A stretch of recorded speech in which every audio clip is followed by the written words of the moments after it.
Oi, gente, tudo bem com vocês?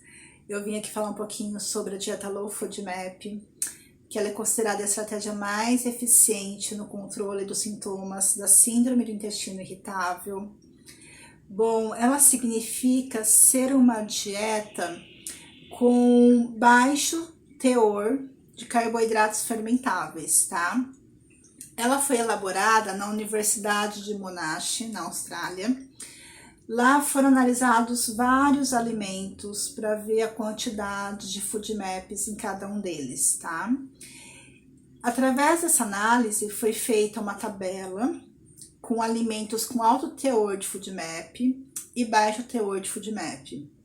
E através dessa tabela a gente consegue até mesmo mostrar para o paciente esses alimentos e a gente consegue montar o plano alimentar desses pacientes trabalhando com a exclusão desses alimentos, tá?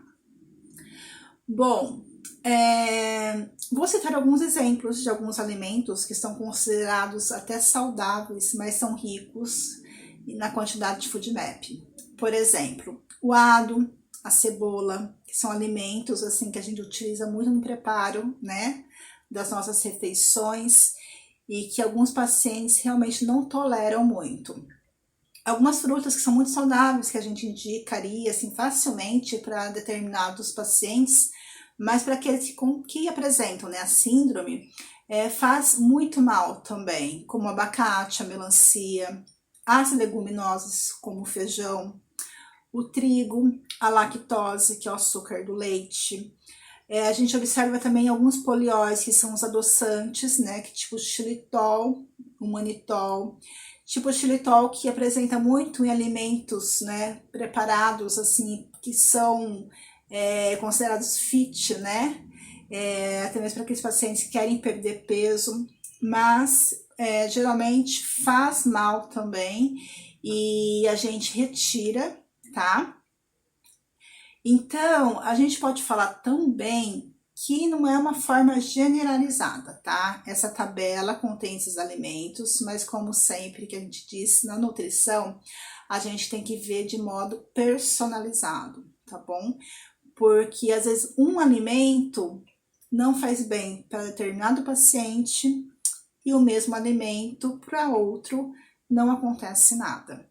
Então, por isso que o protocolo Low FODMAP, quando a gente trabalha nas seguintes fases, tá? Que é a fase da eliminação, a fase da reintrodução e a fase da personalização, tá? Então, na prática clínica é feito dessa seguinte maneira. Bom, na fase da eliminação, então a gente retira todos os alimentos com alto teor de FODMAP, tá? E a gente observa os sintomas do paciente, se ele consegue melhorar. A gente não pode ficar muito tempo, tá? Com essa exclusão, porque pode prejudicar também na diversidade bacteriana do nosso intestino. Então, a gente vê o tempo determinado, tá? Para determinado paciente também, para ver o nível também, né, dos sintomas que ele relata. Depois ele retorna à clínica, retorna ao consultório, e aí ele observa, tá?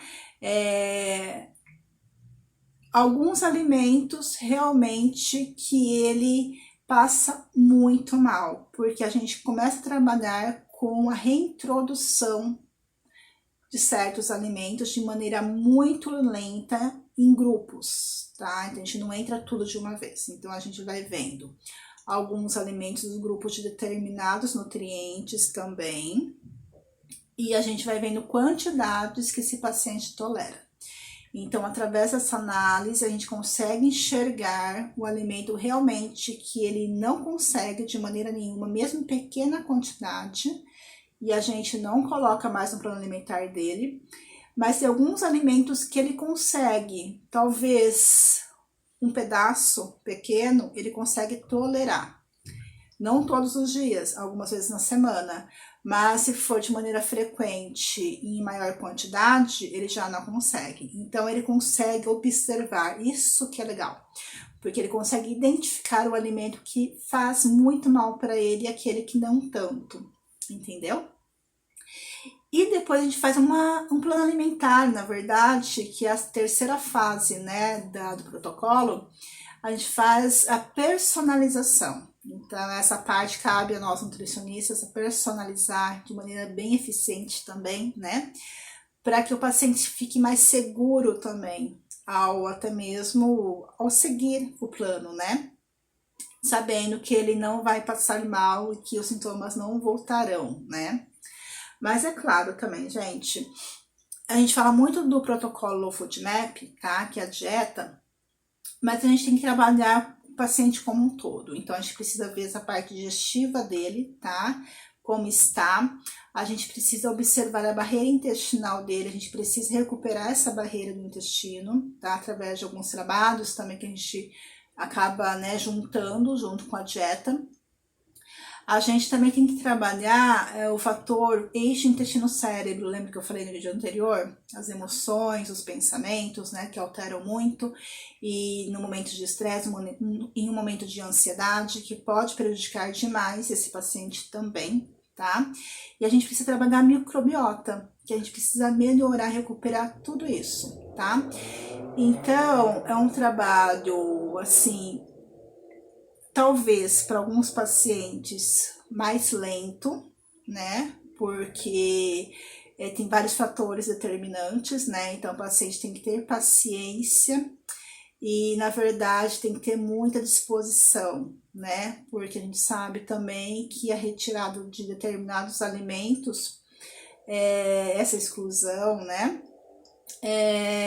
Não é fácil. É complicado, tá?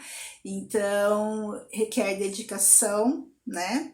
Mas acredito muito que o paciente, quando vem, né, com sintomas muito sérios, né, que provocam crises muito sérias, né, e que até impossibilita ele a fazer atividades do dia a dia, né? E quando a gente fala em dor, né, é terrível.